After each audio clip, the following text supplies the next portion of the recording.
ಇಷ್ಟು ಎಕ್ಸ್ಪ್ಲೇನ್ ಮಾಡ್ತಾರೆ ಪ್ರಾಜೆಕ್ಟ್ ಅವರಿಗೆ. ಮಾಡಿದ್ಮೇಲೆ next this P C driver system ಅದರಿಂದ ಅಂದ್ರೆ ನಿಂದು ಅಲ್ಲಿ ಪ್ರಾಜೆಕ್ಟ್ ಅಂತ ಫೋಲ್ಡರ್ ಇಟ್ಕೊಂಡ್ಬಿಡು. ಯಾಕಂದ್ರೆ ಪಾತ್ ಸೆಟ್ ಮಾಡಿರ್ತೀನಿ. ಸೊ ಪ್ರಾಜೆಕ್ಟ್ ಫೋಲ್ಡರ್ಗೆ ಹೋಗು, ಇಲ್ಲಿ ಎಲ್ಲರ ನಿಂದು ಹೌಸ್ ಪ್ರೈಸ್ ಓಪನ್ ಮಾಡು. ಓಪನ್ ಮಾಡಿ ಈಸಿ ಬೇಕಾ ಟಫ್ ಬೇಕಾ ಎಕ್ಸಿಕ್ಯೂಷನ್? ಈಸಿ. ಸೊ ಇಲ್ಲಿ ಸಿ ಡ್ರೈವ್ ಬರ್ತಿ. ಬಂದ್ಮೇಲೆ ನಿನ್ನ ಹೌಸ್ ಪ್ರೈಸ್ ಫೋಲ್ಡರ್ಗೆ ಹೋಗು. run.bat ಅಂತ ಫೈಲ್ ಇರ್ತದೆ. ಸೊ ಅದು application automatically program batch file run ಆಗ್ತದೆ. URL ಓಪನ್ ಆಗಿ ಅಪ್ಲಿಕೇಶನ್ ಓಪನ್ ಆಗ್ತದೆ.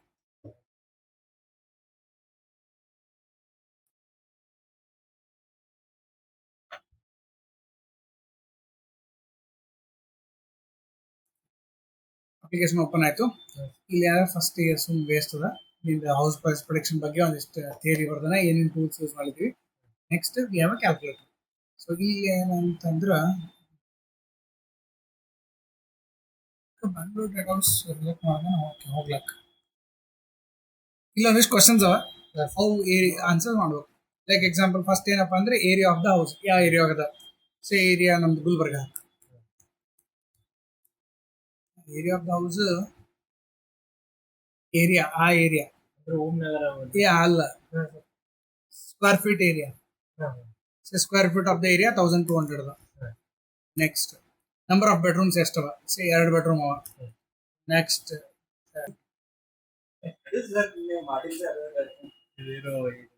So number of bathrooms 1-2 bathroom ಕೊಡು. ನಂಬರ್ ಆಫ್ ಸ್ಟೋರೀಸ್, ಎಷ್ಟು building, first floor, second floor, third floor, ಎಷ್ಟು ಫ್ಲೋರ್ಗಳವ ಅಂತೇಳಿ. ಅಂದ್ರೆ ಇವು ಎರಡು ಎಕ್ಸ್ಟ್ರಾ ಆಗ್ತಾವಲ್ಲ ಸರ್? ಯಾವ್ದು? ಬಾತ್ರೂಮ್, ಬಾತ್ರೂಮ್ ಅದೇ ನೀವು ಹೋಲ್ಸೇಲ್ ಸೇರಿ ಆಗ್ಬೋದು. ನಮ್ಮಲ್ಲಿ 2 ಫ್ಲೋರ್, ಮ್ಯಾಲ ಒಂದು ಬಾತ್ರೂಮ್ ಅದ, ಕೆಳ ಒಂದು ಬಾತ್ರೂಮ್ ಅದ. 2 ಬಾತ್ರೂಮ್ ಇಟ್ಟು ಅಷ್ಟೇ. Next is there main road ಹತ್ತದ ಇದಕ್ಕೆ. ಸೊ ಹತ್ತಿತ್ತು ಅಂದ್ರೆ 1 ಹಾಕು, ಇಲ್ಲಾಂದ್ರೆ 0 ಹಾಕು. ಸೊ ಮೇನ್ ರೋಡ್ ಹತ್ತಂಗಲ್ಲ, 0 ಅಂತ. ಆಮೇಲೆ ಇಸ್ ದೇರ್ ಗೆಸ್ಟ್ ರೂಮ್ ಇಟ್ಟು ಏನು? ಗೆಸ್ಟ್ ರೂಮ್ ಇತ್ತು ಅಂತಂದ್ರೆ 0, ಇಲ್ಲಾಂದ್ರೆ 1 0 ಹಾಕು. ನೆಕ್ಸ್ಟ್ ಬೇಸ್ಮೆಂಟ್ ಅದೇನು? ಇಲ್ಲ. ನೆಕ್ಸ್ಟ್ ವಾಟರ್ ಹೀಟರ್ ಅದೇನು? ಅದ. ನೆಕ್ಸ್ಟ್ ಏರ್ ಕಂಡೀಷನ್ ಅದೇನು? ಅದ. Next number of parking spaces, 2 parking space ಅದ. Is there preferred area? ಅಂದ್ರೆ ಪ್ರಿಫರ್ಡ್ ಏರಿಯಾ ಅಂತಂದ್ರೆ ಪ್ರಯಾರಿಟಿ ಹೆಚ್ಚಿಗೆ. ಈಗ ಎಕ್ಸಾಂಪಲ್ ಸಂಗಮೇಶ ಕಾಲನಿ, ವಿಠಲ್ ನಗರ್, ಇವೆಲ್ಲ ಸ್ವಲ್ಪ ಇದು ತುಂಬಾ ಸ್ವಲ್ಪ ಡಿಮಾಂಡಿಂಗ್ ಏರಿಯಾಸ್ ಅವ. ಸೊ ಹಂಗಿದು ಡಿಮಾಂಡಿಂಗ್ ಏರಿಯಾ ಅದೇನು? ಅಂತ. Next furnishing status. ಈಗ ವಿತ್ ಫರ್ನಿಚರ್ ಸೇಲ್ ಮಾಡ್ಲಿಕ್ಕೆ, ವಿತೌಟ್ ಫರ್ನಿಚರ್, ಸೆಮಿ ಫರ್ನಿಶ್ಡ್ ಅಂತ ಇರ್ತಾವ. ಸೆಮಿ ಅಂದ್ರೆ ಅರ್ಧಂಬರ್ಧ, ಬರೀ ವಾರ್ಡ್ರೋಬ್ ಹಾಕಿ ಕೊಡ್ತಾರೆ ನಿಮ್ಗೆ. ಫುಲ್ ಫರ್ನಿಶ್ಡ್ ಅಂತಂದ್ರೆ ಸೋಫಾ, ಮಂಚ ಎಲ್ಲ ಅವರೇ ಕೊಡ್ತಾರೆ ನಿಮ್ಗೆ. ಎಲ್ಲ ಫುಲ್ ಹೋಗೋ ಇರದೆ. ನಾನ್ ಫರ್ನಿಶ್ಡ್ ಅಂತಂದ್ರೆ, ಅನ್ಫರ್ನಿಶ್ಡ್ ಅಂತಂದ್ರೆ ವಾರ್ಡ್ರೋಬ್ನೂ ಇರಲ್ಲ, ವಾರ್ಡ್ರೋಬ್ ಡೋರ್ ಇಲ್ಲ, ಬರೀ ಕಿಟಕಿಗಳು ಇರ್ತಾವ. ಹಂಗ ಪಾರ್ಕಿಂಗ್ ಸ್ಪೇಸ್ ಎದ್ರದ್ದು ಅಂತ ಕೇಳಿದ್ರೆ ಪಾರ್ಕಿಂಗ್ ಸ್ಪೇಸ್ ಜಾಗ ಅದಾನೆ ಇಲ್ಲ ಸರ್. ಅದೇ ವೆಹಿಕಲ್ 4 ವೀಲರ್ 2 ವೀಲರ್ ಅಂದ್ರೆ ಎಲ್ಲರೂ ಇರಬೇಕು. ಪಾರ್ಕಿಂಗ್ ಕೇಳದೆ 4 ವೀಲರ್ಸ್ ಕೇಳ್ತಾರೆ. 2 ವೀಲರ್ ಅಂದ್ರೆ ಏನ್ ಅಲ್ಲಿ ಗಲ್ಲಿ ಒಳಗೂ ನಿಂದಿರ್ಸ್ತಾರೆ. ಸೊ ವಿ ಆರ್ ಸ್ಪೆಸಿಫಿಕ್ ಇದು 4 wheeler parking in this case. So ಇದು 0 ಫರ್ನಿಶ್ಡ್ 1 ಹಾಕಮು, ಇಟ್ ಈಸ್ ಸೆಮಿ ಫರ್ನಿಶ್ಡ್ ಅಂತ ಕೊಡ್ತೀವಿ. Next price, predict the price. So predicted price ಪ್ರಕಾರ ಎಷ್ಟಪ್ಪ? 50 ಲಕ್ಷ ಅದೆಷ್ಟೋ ಹೇಳ. ಇಲ್ಲಿ ನೆಕ್ಸ್ಟ್ ಕೆಳಗೆ ಹಿಡನ್ ಕಾಸ್ಟ್ ಏನಂತಂದ್ರೆ ಇಟ್ ಇಸ್ ಎಕ್ಸ್ಟ್ರಾ ವರ್ಕ್ ನಾವು ಕೊಡ್ಲಿದ್ದೀವಿ. ರಿಜಿಸ್ಟ್ರೇಷನ್ ಎಲ್ಲ ಎಕ್ಸ್ಟ್ರಾ ಖರ್ಚುಗಳು ಇರ್ತಾವೆ. ಸೊ ಅದ್ರದ್ದು information like society transfer fees ಅದೇನು? ಸಪೋಸ್ ಸೊಸೈಟಿ ಒಳಗಿತ್ತು ಅಂತಂದ್ರೆ ಟ್ರಾನ್ಸ್ಫರ್ ಫೀಸ್ ಇರುತ್ತೆ, ಇಲ್ಲಾಂದ್ರೆ ಇರಂಗಿಲ್ಲ. ಮೇಂಟೆನೆನ್ಸ್ ಪರ್ ಇಯರ್, ಈಗ ಅಪಾರ್ಟ್ಮೆಂಟ್ ಇತ್ತು ಅಂದ್ರೆ ಮೇಂಟೆನೆನ್ಸ್ ಕೊಡೋದಿರ್ತದೆ, ಸ್ವಂತ ಮನೆ ಇದ್ದಂಗೆ ಕೊಡೋದು ಬೇಕಾಗಲ್ಲ.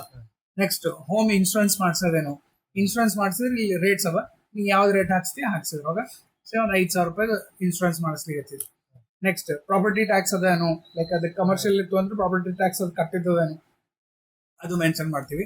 ಕಟ್ಟಿದ್ದಿಲ್ಲ 0 ಅಂತ ಕೊಟ್ಟು. ನೆಕ್ಸ್ಟ್ ಬ್ರೋಕರೇಜ್ ಫೀಸ್ ಕೊಡ್ಲಿಕ್ಕೇನು? ಬ್ರೋಕರೇಜ್ ಫೀಸ್ ಏನು ಕೊಡ್ಲಿಕ್ಕಿಲ್ಲ. ಪ್ರಾಪರ್ಟಿ ಟ್ಯಾಕ್ಸ್ ಅಂತ ಈಗ ನಮ್ ಬಿಲ್ಡಿಂಗ್, ನಾರ್ಮಲ್ ಬಿಲ್ಡಿಂಗ್, ಯಾರ ಬಿಲ್ಡಿಂಗ್ ಇದ್ರು ಕಟ್ಟಬೇಕು. ಅಷ್ಟೇ ಕಮ್ಮಿ ಇರ್ತವಲ್ಲ. ಸೊ ಅಷ್ಟು ಹಾಕು. ಕ್ಯಾಲ್ಕುಲೇಟ್ ದ ಹಿಡನ್ ಪ್ರೈಸ್ ಅಂದ್ರೆ ಏನ್ ಎಕ್ಸ್ಟ್ರಾ ಖರ್ಚು ಆಗ್ತದ ಅಂತ ಅನ್ನೋದು ತೋರಿಸುತ್ತೆ. ಸೊ ಇನಿಷಿಯಲ್ ಕಾಸ್ಟ್ ಇಷ್ಟಿತ್ತು, ಈಗ ಅದು ಖರ್ಚ ಎಲ್ಲ ಆಡ್ ಮಾಡಿದ್ಮೇಲೆ ಒಂದು 30,000 ರೂಪಾಯಿ ತರ ಬಂದು 3 ಲಕ್ಷ ತನ ಒಂದು ಟ್ಯಾಕ್ಸ್ ಗೀಕ್ಸ್ ಎಲ್ಲ ಕ್ಯಾಲ್ಕುಲೇಟ್ ಮಾಡಿ ಇಷ್ಟು ಕಾಸ್ಟ್ ತೋರಿಸ್ತದೆ ಅಂತ ಹೇಳಿ. ನೆಕ್ಸ್ಟ್ ಇಲ್ಲೊಂದು ವಿಜುವಲೈಸರ್ ಅಂತದ, ಗ್ರಾಫ್ ರೆಪ್ರೆಸೆಂಟೇಷನ್. ಇಲ್ಲಿ ನಿಂದ ಪೂರಾ ಏನೇನ್ ವ್ಯಾಲ್ಯೂಸ್ಗಳು ಅವ ನಮ್ದು ಎಕ್ಸೆಲ್ ಡೇಟಾ ಶೀಟ್ ಇರ್ತದ ತೋರಿಸ್ತೀನಿ. ಆ ಶೀಟ್ನಾಗ ಇವೆಲ್ಲ ಇನ್ಫಾರ್ಮೇಶನ್ಸ್ ಅವ.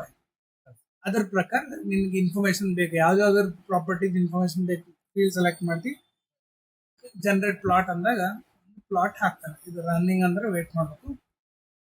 ಅಲ್ಲಿ ತನಕ ನಾವು ಎಕ್ಸೆಲ್ ಹೋಗೋಣ. ಪ್ಲಾಟ್ನ ಬಂತ. ಸೊ ಈ ರೈಟ್ನ ಅದು ಏನೇನು ವ್ಯಾಲ್ಯೂಸ್ ಬಂದು ಅದ್ರ ಪ್ರಕಾರ ಪ್ಲಾಟ್ ಹಾಕಿರ್ತಾನೆ, ಗ್ರಾಫ್ ಹಾಕ್ತಾನೆ. ಗ್ರಾಫ್ ಏನು ಅಷ್ಟು ನೆಸೆಸಿಟಿ ಇಲ್ಲ. ಮೇನ್ ಇಲ್ಲಿ ಈ ಪರ್ಟಿಕ್ಯುಲರ್ ಫೈಲ್ ಹೆಂಗೆ ಡೇಟಾ ಡಿಸೈಡ್ ಆಯ್ತು ಅಂತಂದ್ರೆ, ನನ್ನ ಬಳಿ ಈಗ ಆಲ್ರೆಡಿ ಇನ್ಫಾರ್ಮೇಶನ್ ಅವ ಅಪ್ಲಿಕೇಶನ್, ಲೈಕ್ ಎಲ್ಲಿ ಡೇಟಾ ಇದು ಯಾವ ಏರಿಯಾಗ ಏನೇನು ರೇಟ್ ಮಾಡೋದು ಅದೆಲ್ಲ ಇನ್ಫಾರ್ಮೇಶನ್ಸ್ ಅವ. ನಾವು ಕೊಟ್ಟಂತ ಏರಿಯಾಸ್ಗಳಿಗೆ ಏರಿಯಾಸ್ ಕೊಟ್ಟಿದ್ವಿ, ಏರಿಯಾಸ್ ಅವ ವ್ಯಾಲ್ಯೂಸ್ ಎಂಟರ್ ಮಾಡಿದ್ದು, ಅವಕ್ಕೆ ಏನೇನು ಕಾಸ್ಟ್ ಸೇಲ್ ಆಗ್ಯಾವ ಅಂತ ಇನ್ಫಾರ್ಮೇಶನ್ ತಗೊಂಡಿದ್ವಿ. ಸೊ ನೀ ಎಂಟರ್ ಮಾಡಿದ್ದ ಡೇಟಾ ಇದ್ರೊಳಗೆ ಅವ್ನು ಕಂಪೇರ್ ಮಾಡ್ಕೋತ ಹೋಗ್ತಾನೆ. ಯಾವ್ಯಾವ ಮ್ಯಾಚ್ ಹಾಕೋತ ಹೋಗ್ತಾವೆ. ಮ್ಯಾಚ್ ಆದಂಗೆ ಏನ್ ಮಾಡ್ತಾರೆ, ಫಿಲ್ಟರ್ ಮಾಡ್ಕೋತ ಹೋಗ್ತಾನೆ. ಫಿಲ್ಟರ್ ಮಾಡಿ ಕೊನೆಗೆ ಏನ್ ಡೇಟಾ ಬರ್ತದೆ ಅಂದ್ರೆ ಯಾವ್ದು ಉಳಿತದ ನಿಂದ ಎಕ್ಸಾಕ್ಟ್ ನಿಂದ ಡೇಟಾಗ ಅದು ಸಿಮಿಲರ್ ಡೇಟಾ ಅಥವಾ ಎಕ್ಸಾಕ್ಟ್ ಡೇಟಾ ಎರಡರೊಳಗೆ ಏನ್ ಬೇಕಾದ್ ಬರ್ಬೋದು. ಸೊ ಅದಕ್ಕೆ ಇಲ್ಲಿ ವ್ಯಾಲ್ಯೂ ಏನ್ ಬಂತು, ಇದು ಅಮೌಂಟ್ ನಿಮ್ಗೆ ಡಿಸ್ಪ್ಲೇ ಮಾಡ್ತಾರೆ. ಆಯ್ತಾ? ಇದು ನಾವೇನಂತೀವಿ ಅಂತಂದ್ರೆ we call it as a data set ಅಂತ ಹೇಳ್ತೀವಿ. ಈ ಡೇಟಾ ಸೆಟ್ ಥ್ರೂ ಏನಂದ್ರೆ ಅವ್ನು ಕಂಪೇರ್ ಮಾಡ್ತಾನೆ. ಇದು ಈ ಪರ್ಟಿಕ್ಯುಲರ್ ಏರಿಯಾ ಇಷ್ಟು ಹೆಂಗ್, ಈಗ ಎಕ್ಸಾಂಪಲ್ ನಾ ಪ್ಲಾಟ್ ಮಾರ್ಬೇಕು ಅಂದ್ರೆ ಬಾಜುದವ್ರು ಎಷ್ಟಕ್ಕೆ ಸೇಲ್ ಆಗ್ಯದ ಅಂತ ನಾ ಕೇಳ್ತೀನಿ. ಹೌದಾ? ಅವ 30 lakhs ಸೇಲ್ ಆಗ್ಯದ ಅಂದ್ರೆ ನಾನು 35 ಹೇಳ್ತೀನಿ. ಹಂಗೆ ಇದ್ರದ್ದು ರೆಫರೆನ್ಸ್ ಮೇಲೆ ನಿನಗಲ್ಲಿ ರೇಟ್ ಹೇಳ್ತಾನ. ನೀ ಏನೇನು ಇನ್ಪುಟ್ಸ್ ಕೊಟ್ಟಿ ಆ ಇನ್ಪುಟ್ಸ್ ಇದ್ರಾಗ ಯಾರ ಜೊತೆ ಮ್ಯಾಚ್ ಆಗ್ತದ ಅಥವಾ ನಿಯರೆಸ್ಟ್ ಮ್ಯಾಚಿಂಗ್ ಆಗಿತ್ತು ಅಂದ್ರೆ ಅವ ಎಷ್ಟಕ್ಕೆ ಸೇಲ್ ಮಾಡ್ಯಾನ ಆ ರೇಟ್ ನಿನಗೆ ಹೇಳಿದ. ಈ ಪರ್ಟಿಕ್ಯುಲರ್ ಇದು ಏರಿಯಾಕ ಇಷ್ಟು ರೇಟ್ ಬರಬೇಕು ಅಂತ ನಾವು ಇನ್ಫಾರ್ಮೇಶನ್ ಇದ್ರ ರೆಫರ್ ಮಾಡ್ತೀವಿ. ಆಯ್ತಾ? ಸೊ ಈ ಡೇಟಾ ಸೆಟ್ ಮೇನ್. ಆಮೇಲೆ ಇಲ್ಲೆಲ್ಲೂ ಡೇಟಾ ಬೇಸ್ ನಾಗ ಡೇಟಾ ಸ್ಟೋರ್ ಮಾಡಂಗಿಲ್ಲ.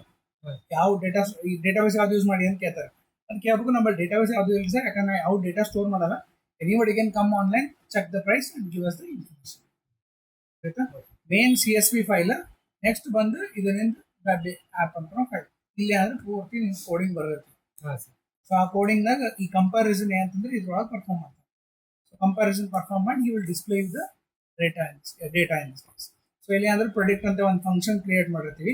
ಈ ಪ್ರೊಡಿಕ್ಟ್ ಫಂಕ್ಷನ್ ನಮಗೆ ಅದು ಇನ್ಫಾರ್ಮೇಶನ್ ಕೊಡ್ತದೆ. ಹೆಂಗ್ ಚೆಕ್ ಮಾಡಿ ಏನ್ ಡೇಟಾ ಅದ ಆ ಡೇಟಾ ಬೇಸಿಸ್ ಮೇಲೆ ರಿಟ್ರೀವ್ ಮಾಡ್ಕೊಂಡ್ಬಂದು ಹೇಳ್ತಾನೆ. ಇಷ್ಟು ರನ್ ಮಾಡಿ ತೋರಿಸ್ಬೇಕು.